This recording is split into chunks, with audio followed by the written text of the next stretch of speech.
I decided to have a ceilidh in my own home as whenever I was a young girl I grew up with ceilidhs. My father used to have a ceilidh regular on us every Saturday night, regular. So he'd invite his friends and neighbours. They'd all come along and bring their own instruments and drink. So on a Saturday night they'd all arrive over at the house. Mummy would be in the kitchen making tea and sandwiches. My father would be in the living room sitting beside the fire with his glass of whiskey and a bottle of beer with his friends, especially his old school friend PJ. And they'd be talking about times and telling stories and yarns about the time they worked as barmen in Dublin. One particular story comes to mind is a story he told about the first car that came into Ceili-island. It belonged to a wealthy local businessman and nobody knew what this was. The first car came down our road and we didn't know what the car was because it was nothing, only horses driving that time. But we heard this noise leaving Ceili-island and we all went out to see what it was. And my aunt, whenever we seen this thing coming down the road, a horse pulling it. You see, she went running in and brought out the crucifix.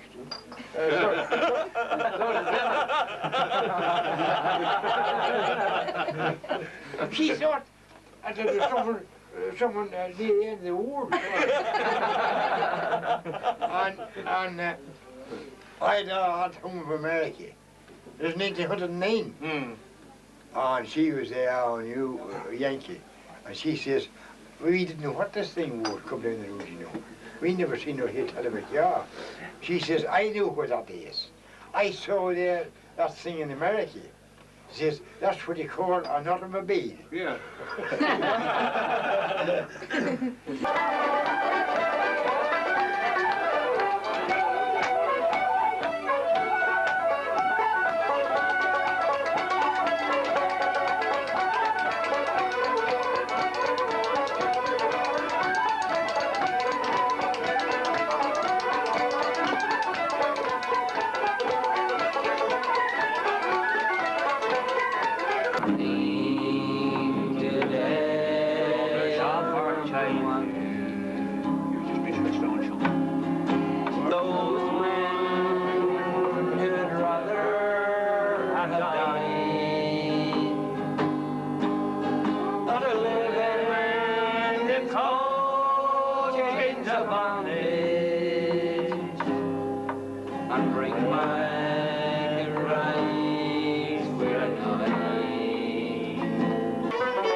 So I decided to keep this tradition going and carry it on to my children.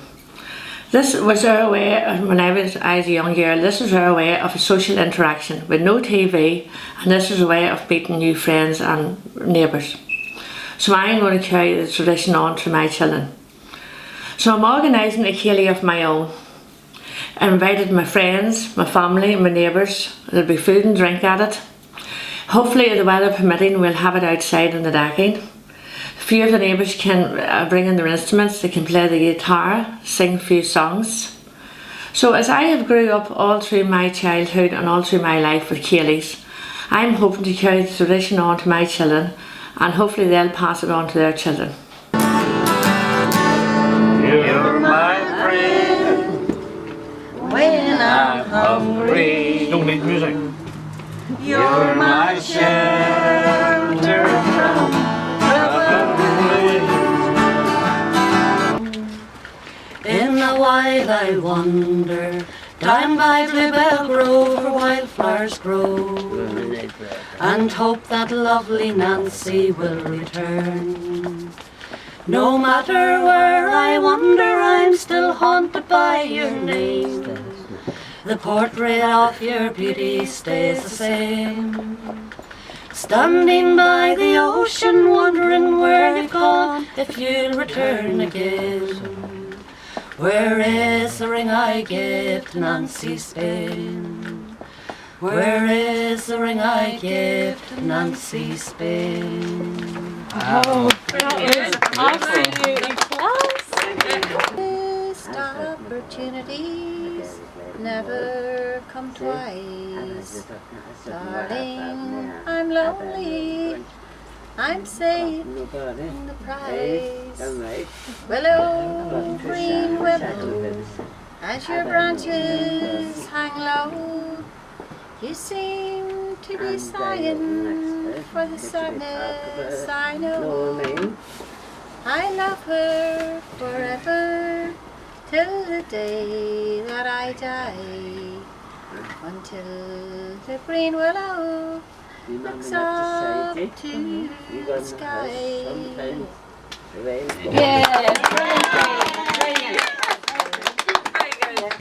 Joking. I'm not funny. Well, you don't need to be funny, Shane. I'm funny too, like. I'm not funny.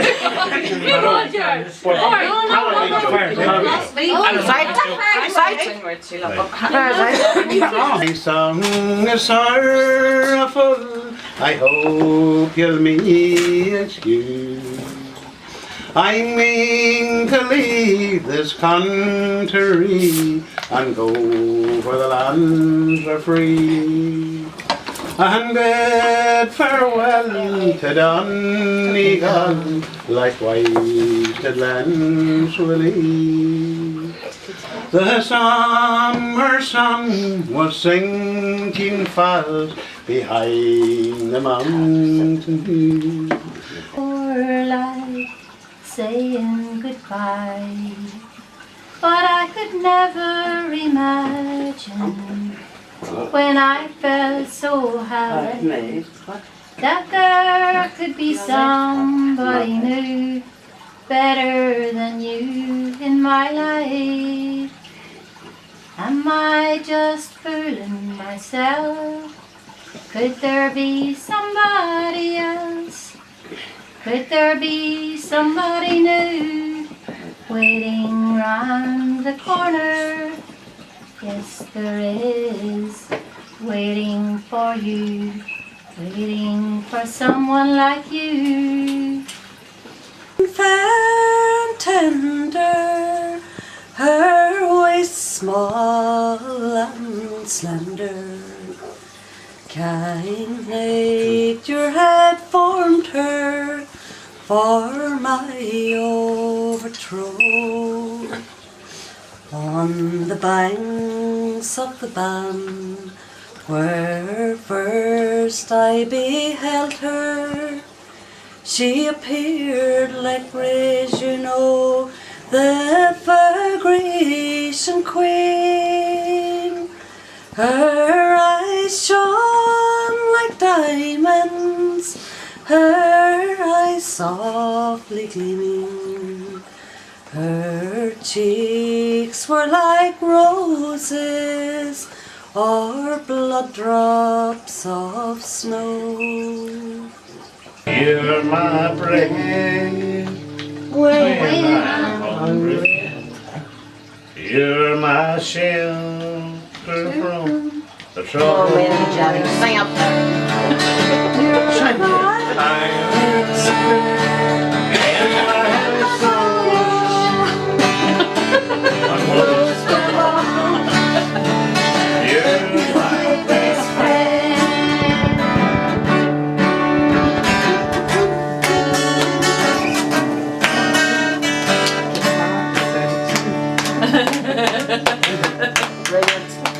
Well, there always was killie dancing. Killie dancing was always around. It was around when I was young. As I grew up in the 50s and 60s. We'd have been going to dances from when we were about 15, 16 years of age. So about 1965, 66, I first would have been going to killies. They were very popular before that, but then with the advent of pop music, the killies went into decline very quickly. My whole idea of going to the killie that time, for the enjoyment part, was that I could rough about and act the fool. Especially there was a lot of swinging went on, and swinging your partner in the killie dances, and this was a great opportunity to get and swing around and hit your mate with your shoulder as you were going past, or trip your mate or something. And it was really glorified horseplay in a sense. And gradually, as I said, I moved on into follow pop music and dance, ordinary dancing, going to show on country and western music. But the Ceili's was, as I said, they were always about very few. They were very far apart. The venues were very far apart.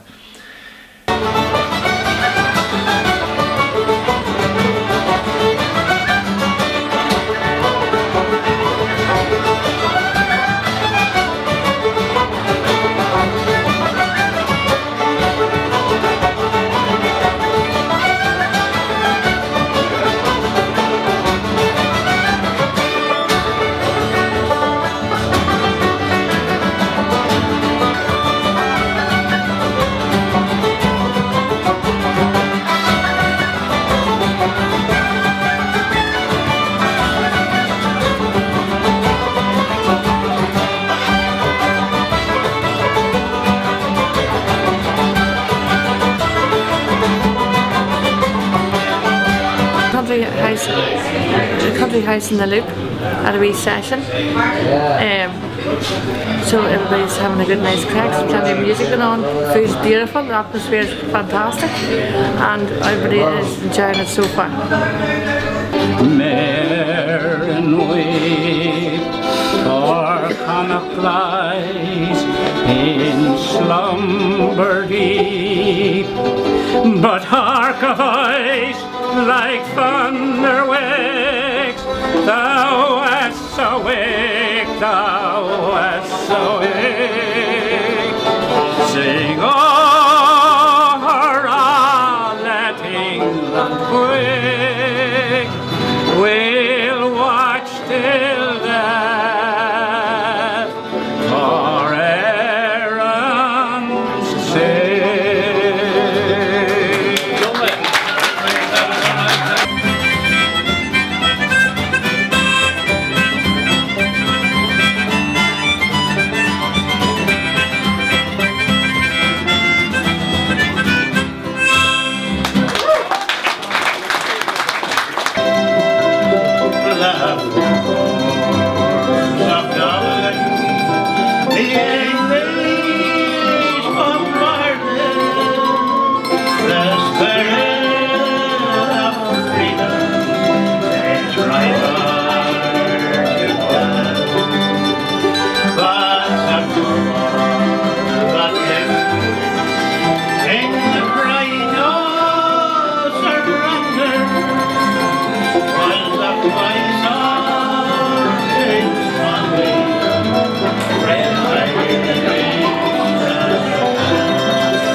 My name is Michael Kenny, Ryan.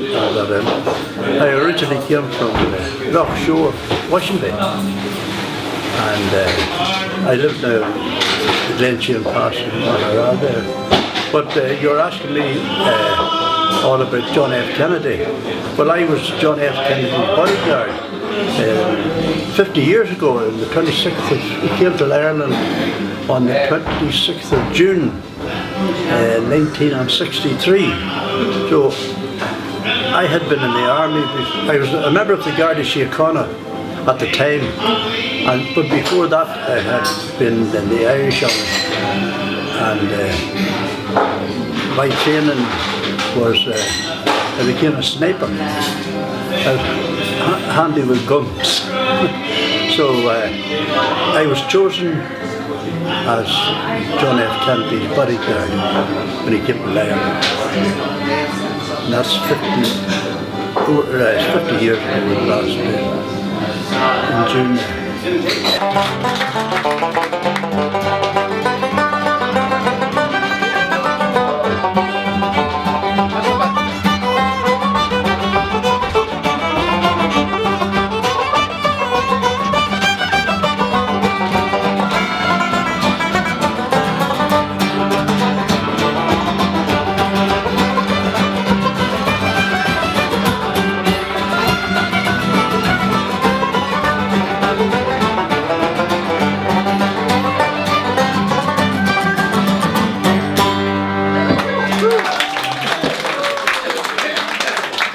Here's a locket, a gift from my heart. Inside it her photos stored, and these are the words that she cried from her lips. There'll be no one to welcome you home. No one to welcome you home, far away, far over the dark rolling foam. And when you return to the land of your birth, there'll be no one to welcome you home. And you're on the right road to heaven, or is heaven far away?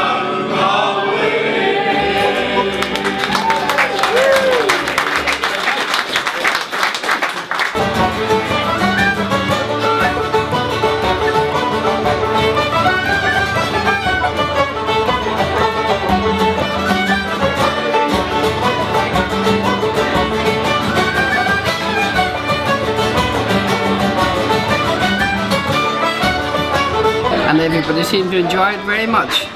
Hope you'll be back soon again. Okay? Right, Ryan. What's the future for Ceili dancing? I would have said 25 years ago when it started and when it had got a resurgence and was popular, I would have said it wouldn't have lasted any more than 10 years. Now, 25 years later, it's still going. There will be a nucleus of people who will always want to do Ceili dancing. There's an age group. There comes a time when kids are small, 5, 7, 8 years of age, that their parents are free to take them with them when they're going out socialising.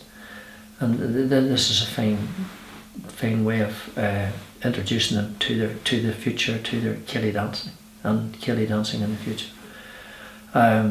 A lot of young people who have been brought have gone off the scene, brought as children to the Ceilis, I remember them, and now they're back 20 years, 15 years later. They've been away, they're back 15 years later with their own kids.